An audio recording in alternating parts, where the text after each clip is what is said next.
आज की हमारी कहानी एक ऐसी कहानी है जो शायद किसी पुरानी किताब के पन्नों में कहीं छिपी हुई थी। ये कहानी है एक नक्शे की।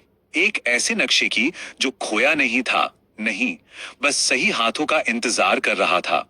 तो आइए एक पल के लिए सोचते हैं। जरा सोचिए, क्या हो अगर वो सारी जादुई दुनियाएं जिनके हम सिर्फ सपने देखते हैं वो सच में कहीं मौजूद हों। और क्या हो अगर उन तक पहुंचने का कोई रास्ता भी हो।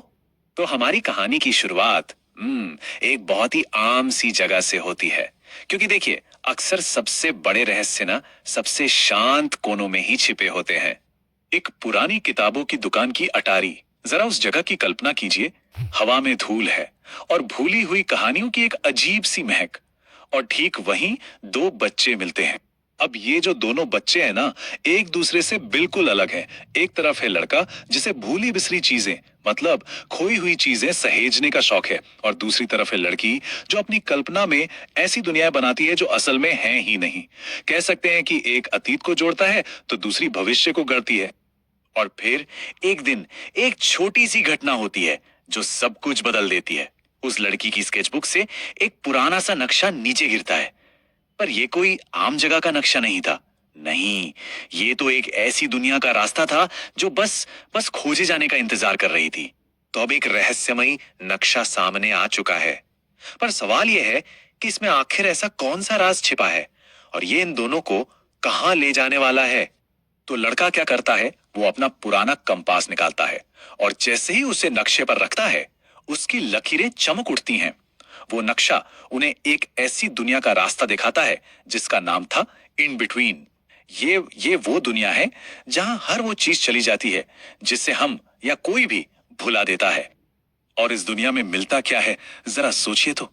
खोए हुए खिलौने, वो अधूरे गाने जिनकी धुनें अब भी हवा में तैरती हैं, और हाँ, वो सारे सपने जिन पर लोगों ने यकीन करना ही छोड़ दिया हो।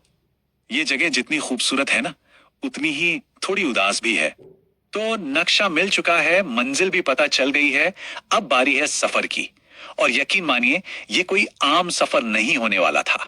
सबसे पहले वो ऐसे दरवाजों से गुजरे जो असल में दरवाजे थे ही नहीं, वो यादों से बने थे।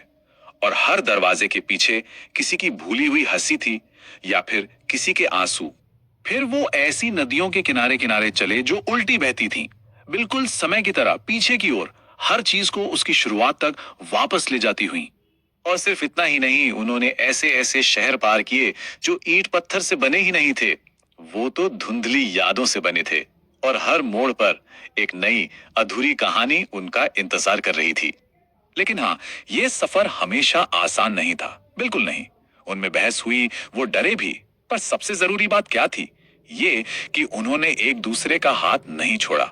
वो हर कदम पर साथ चलते रहे। तो देखिए, हर सफर की एक मंजिल होती है ना कोई खजाना होता है। तो सवाल यह है कि आखिर में उन्हें क्या मिला। इस पूरी दुनिया के बीचों बीच आखिर में उनका क्या इंतजार कर रहा था। तो अपने सफर के बिल्कुल अंत में, उस इन बिटवीन दुनिया के दिल में उन्हें एक कमरा मिला।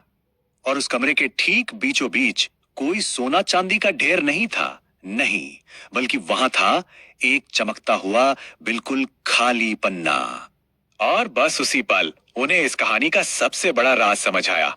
वो जो नक्शा था, वो उन्हें किसी खजाने तक नहीं ले जा रहा था।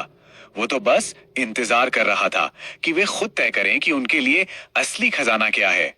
तो अब सोचिए, उनके सामने एक बहुत बड़ा फैसला था। एक खाली पन्ना और उसे भरने की ताकत। तो आइए देखते हैं कि उन्होंने क्या चुना और उनके इस चुनाव का क्या असर हुआ। तो उनके सामने अब दो रास्ते थे। पहला, कि वो इस जादू को हमेशा के लिए सिर्फ अपने पास रख लें, या फिर दूसरा रास्ता था इसे वापस पूरी दुनिया के साथ बांट देने का। और उन्होंने एक बेहद खूबसूरत फैसला लिया। उन्होंने चुना कि वो साथ मिलकर हर भूली हुई चीज को याद रखेंगे। और जैसे ही उन्होंने ये तय किया, वो खाली पन्ना, वो नक्शा, वो बढ़ने लगा। और अब होता यह है कि दुनिया में जब भी कोई एक नया सपना देखता है, या कोई नई कहानी गढ़ता है, या फिर किसी पुरानी याद को ताजा करता है, तो ये नक्शा थोड़ा और बड़ा हो जाता है, हमेशा के लिए। तो जब वो उस जादुई दुनिया से वापस उसी अटारी में लौटे, तो बाहर से तो सब कुछ बिल्कुल वैसा ही था। वही धूल भरी शेल्फ, वही पुरानी किताबें। लेकिन अंदर से वो दोनों अब पहले जैसे नहीं थे। वो बदल चुके थे। और शायद यही इस कहानी का असली खजाना है। ये समझना कि सबसे खूबसूरत जगहें मिलती नहीं है, उन्हें साथ मिलकर बनाया जाता है, अपनी कल्पना से, अपनी यादों से, और हाँ,